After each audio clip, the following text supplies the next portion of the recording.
This is a committee meeting of the Transportation Committee.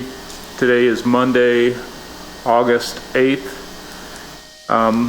Our first item of business is consideration of the approval of the meeting minutes from the June 27th meeting. If there's no additions or corrections, we'll move approval of the those. June 27th, 2022 minutes. All right, second. All in favor say aye. Aye. Aye. That motion passes. Next up on our agenda, we can actually just go ahead and consider these two together. We currently have a vacancy on the Birmingham Parking Authority Board and on the Birmingham Jefferson County Port Authority Board. The committee has interviewed candidates to fill those positions, and for the Birmingham Parking Authority Board, we are considering Miss Lakeisha Mack, and for the Port Authority Board, Mr. Charles Williams. There's no discussion.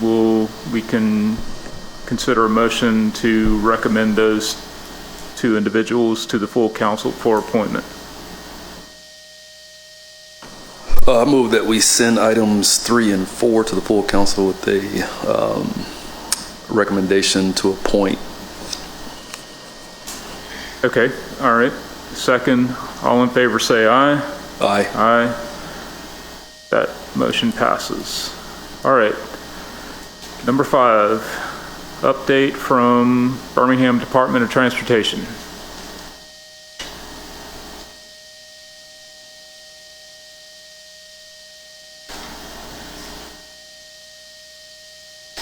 All right, good afternoon. My name is Colin Alexander. I serve as planner with the Department of Transportation. I'm going to quickly go over on a high level a couple of concerns that Councilor Quinn expressed some interest in, and then we'll go from there. As a follow-up to sort of what we learned from the World Games, this is just kind of a high-level view. Christina Argo's team is actually going to be developing a full report in the coming weeks. But in general, here are some of the key highlights that we've discovered from the World Games. Overall, the ridership on the transit lines was successful and was strong throughout the entire duration of the games.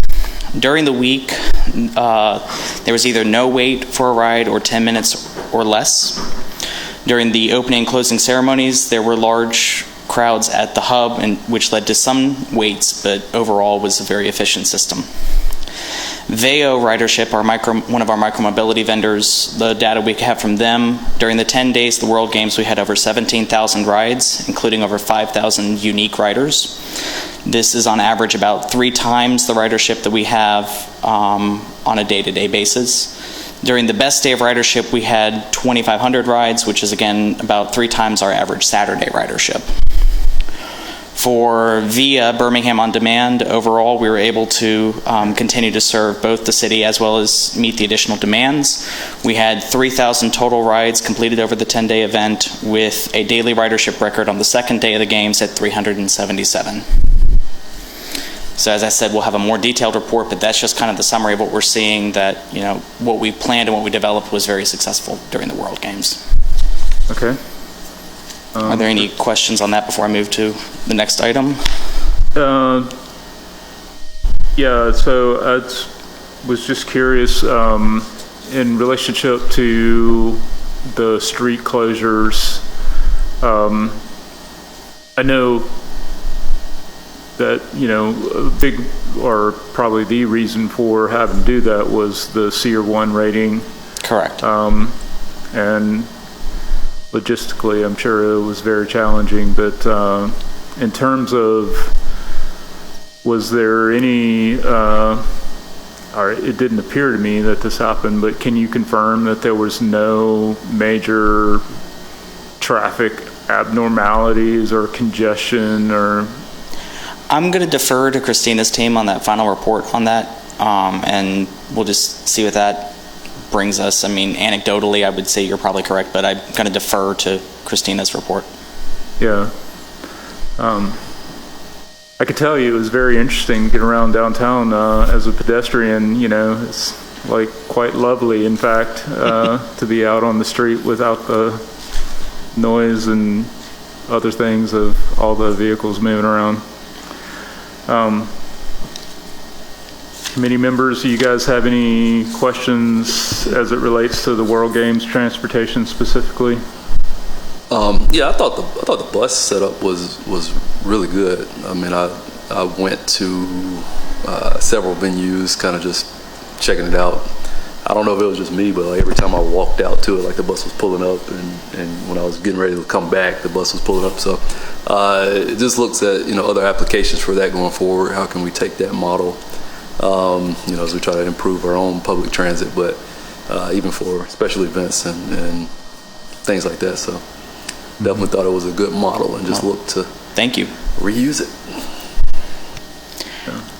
Okay. All right, moving on. There were two LDOT projects that you had interest in involving the interstates.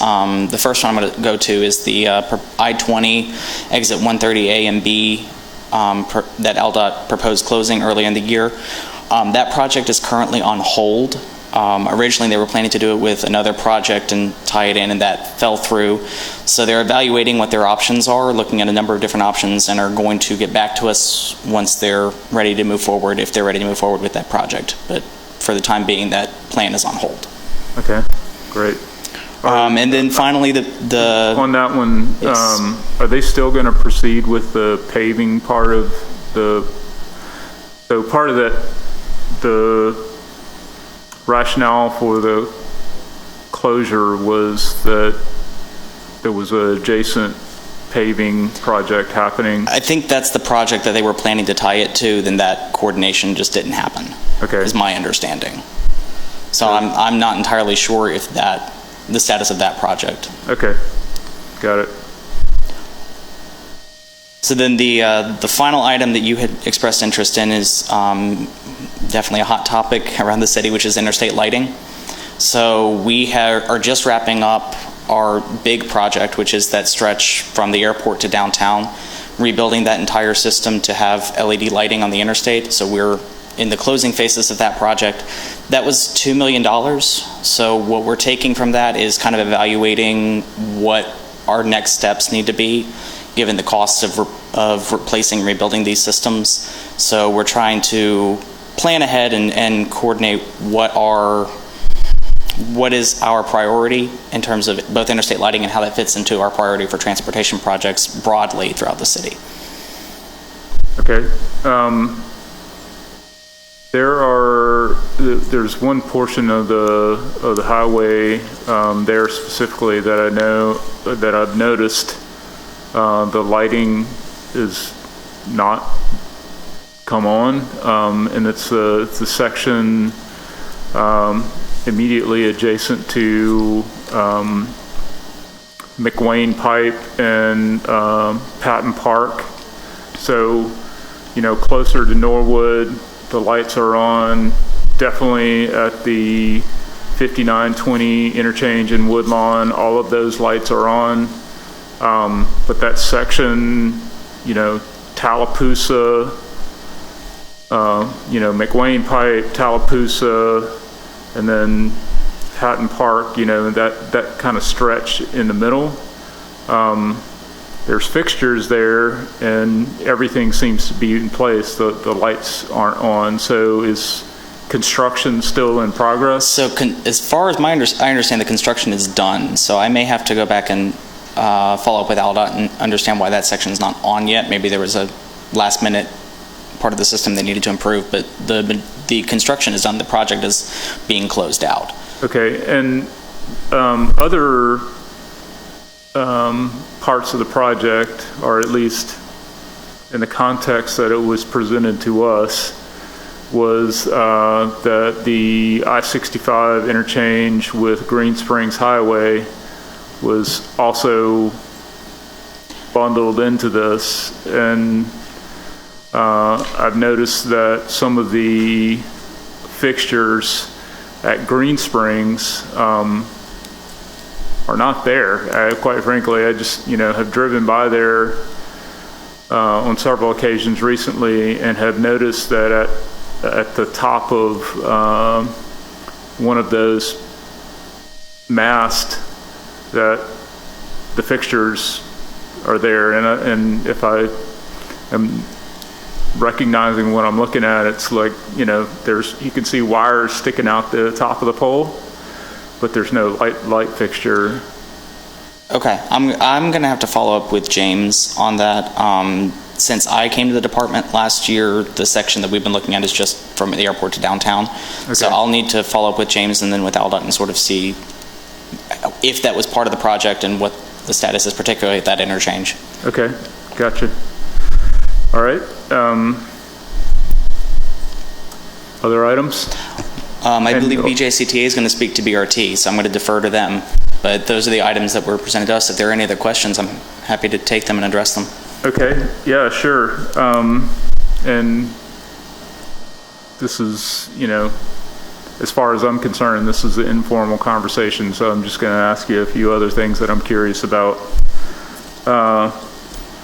Well, in relationship to the BRT, I did find out recently that is expected to go into full service like mid-September. I'm going to defer to the BJCTA for that presentation. I'm just putting that out there for information. That's the latest that I have from an individual who's involved in the project.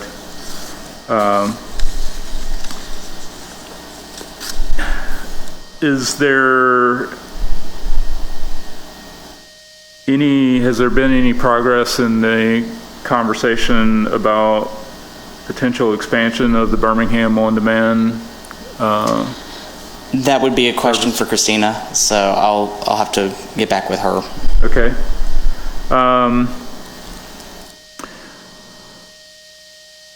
I'm just going to go down the list here. This is not not in any order of priority, but so kind of one of the things that happened in transportation last week, that's a story that not only impacts Birmingham but a lot of other municipalities throughout the United States, is that Gotcha or Bolt apparently just left the building, quite literally,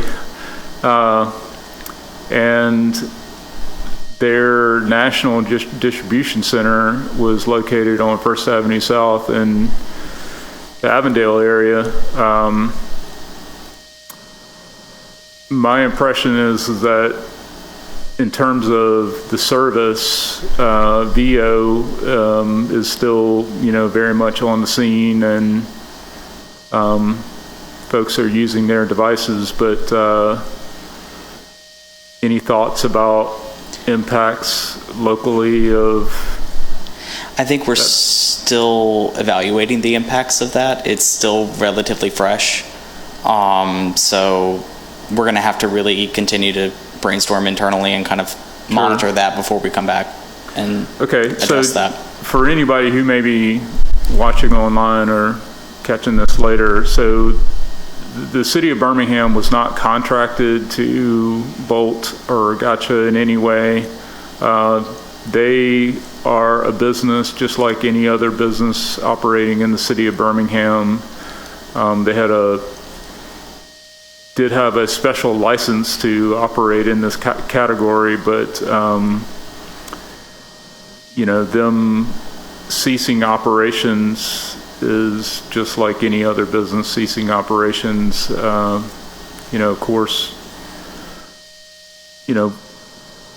we hate, to see when businesses don't thrive, but in terms of city of Birmingham or taxpayer, involvement, there really wasn't any. So, if Bolt leaves the building, then that makes a place for somebody else to potentially step in. So, all right, next question is railroad crossing safety. So you're probably aware that we had another incident yesterday over in West End.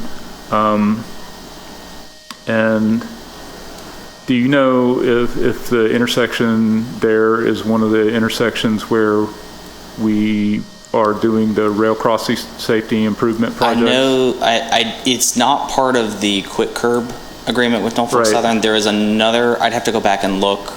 There's a second project with a couple of other intersections that we were going to fund that I need to check and see if that one. I don't believe it is, but I want to go back and confirm that. Yeah.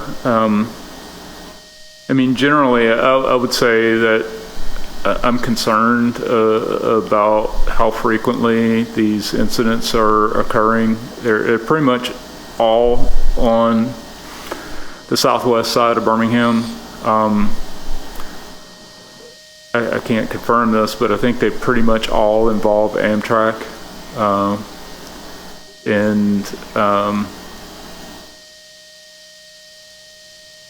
You know, I feel like we ought to be in conversation with our FRA contact and ALDOT about continuing to utilize the Section 130 program to do additional rail crossing safety improvements.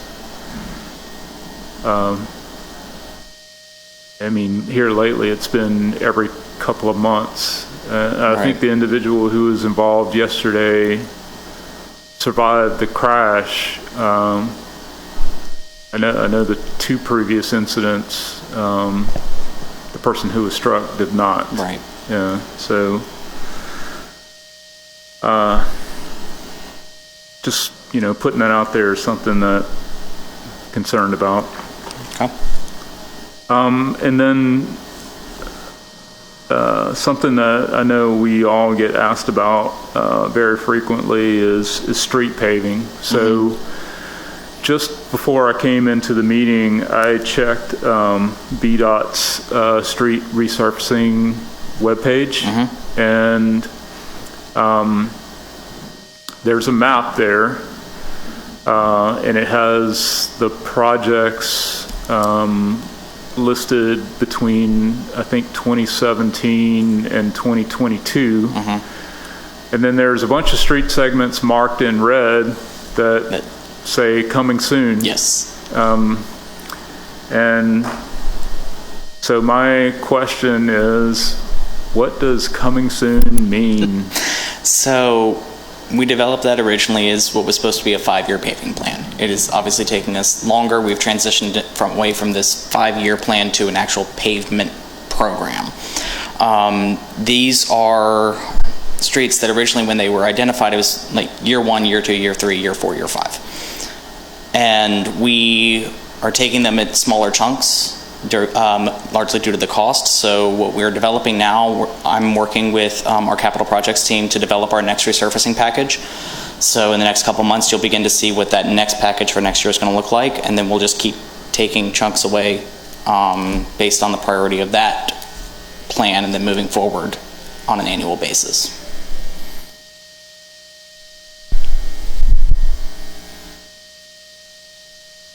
So basically the next bundle of projects is coming soon. Yes. Yes. But we don't yet have a timeline of, So once we have the next batch for 2023 updated, you'll see that reflected in the website on the GIS page once that batch is identified. And then it'll just continue to say coming soon as we kind of figure out, based on budget, based on priorities, which streets are added into each year's category. But right now we're focusing on getting a spring package together for 23. Okay, so that would be put out for bid in the spring. Put out to bid before, so construction would start in the spring. That's the target. Okay, gotcha. So all right. Target bid would be late fall. All right. Council Woods, Council Tate, you guys have any additional questions? Yeah, since we got our list up, Yeah, did want to circle back on like paving on Old Springville Road. Like this was included in the last contract, and it sounds like it was an opportunity to get some state funds or something, and they pulled it out. But that change wasn't communicated or anything. But did want to know what it would look like as far as completing that street. I'll have to talk to our capital projects team and give you an update on that. And then too, the LED lights like around Tallapoosa, I think they're still working on those. I saw somebody up working on them today, and it looks like they hadn't been changed over to the LED fixtures. And so I think they're still, basically what you're seeing is out, is just not changed over to the new fixtures. Well, and there may be some touch-ups that they need to do, but my understanding is that the project we're in the closeout phases of that. And then what is our point of contact for like grass cutting? So it looks like they're behind on basically like 20, like Center Point Parkway. You talking about for ALDOT or for? ALDOT, yeah. Who do we communicate with as far as that? Because I can't remember them getting this far behind on it. But that's an interesting question. DPW might have an answer, but I'll also reach out to our ALDOT contacts and see if I can find out who that is. Okay, thank you. And then speed cushions. I think. Well, I can't say our top priority. One of our priorities, one neighborhood that's been waiting for them. And personally, I want to say it's Westchester Drive. Mm-hmm. They got a pretty good speed curve coming around there where it's needed, and so we are in the process of actually designing Westchester at this moment. Okay. So we should have designs fairly soon on that, but that's where we are with that. Is that just the layout?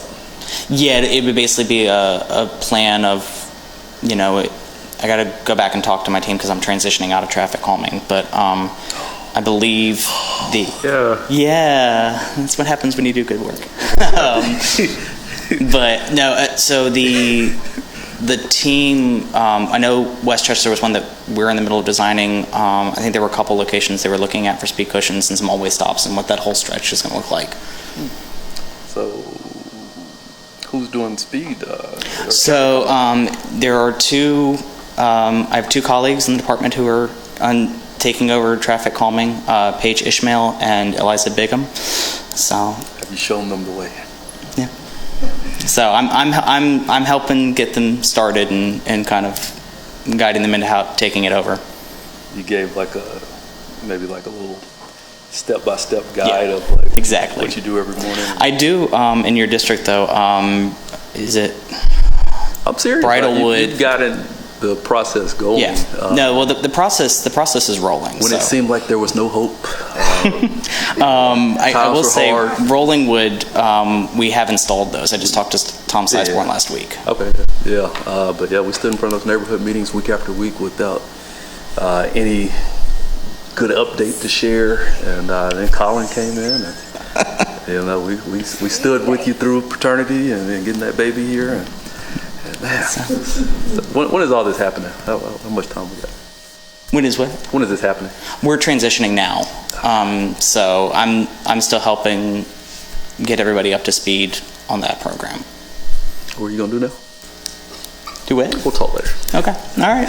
And Colin, I pretty much have the same questions as Councilor Wood, again, as he stated, like getting us in contact with ALDOT because the Finley Avenue ongoing ramp, going up the ramp and coming off the ramp needs to be cut like tomorrow, like right now, for real, to be honest with you. Then again, I think we had some conversation around the speed cushions in Smithfield Estate. Cannot remember that road. Is that Cherry? Cherry, and it's like in the subdivision. What is that? Is it Grand? It's not Grandview. Oh my God. Oh, when you come off Cherry, you turn onto that. Is that Castleberry Way? Castleberry? Okay. Then of course Westchester subdivision. I just got an email from someone about UW Clemmings. Okay. Like they're doing a lot of speeding over there, and there's a lot of kids over there as well.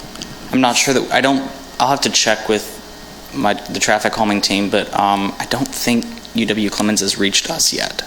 Okay. So they'll need to either get in touch with us or call 311 so that we have sight on it. Yes, because a constituent sent an email, and he was really, really concerned about, the people are like he said, like really, really speeding through there. So that can be something that we could talk about offline. I don't know how much a speed cushion, what's the cost of a speed cushion? They are averaging right now about $1,000 a cushion. Okay. $1,000? Mm-hmm. Okay. Okay, I'll just reach out, because it may be something that I may be able to try to do as Sure. a capital project. Absolutely. Thank you. Colin, just out of curiosity, how many of those projects have we been able to bring to completion?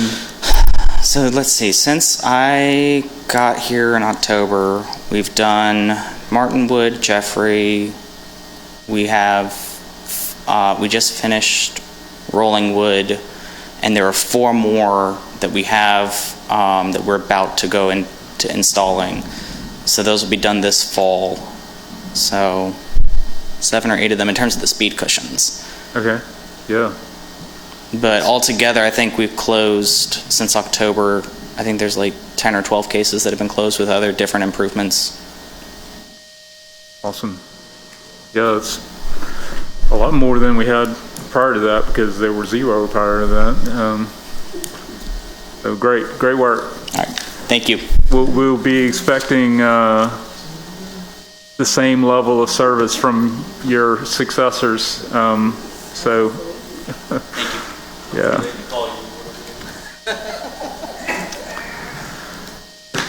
All right, is there any old or new business that we need to discuss?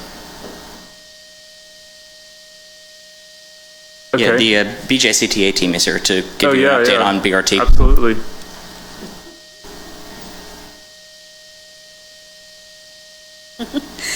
Good afternoon to the committee.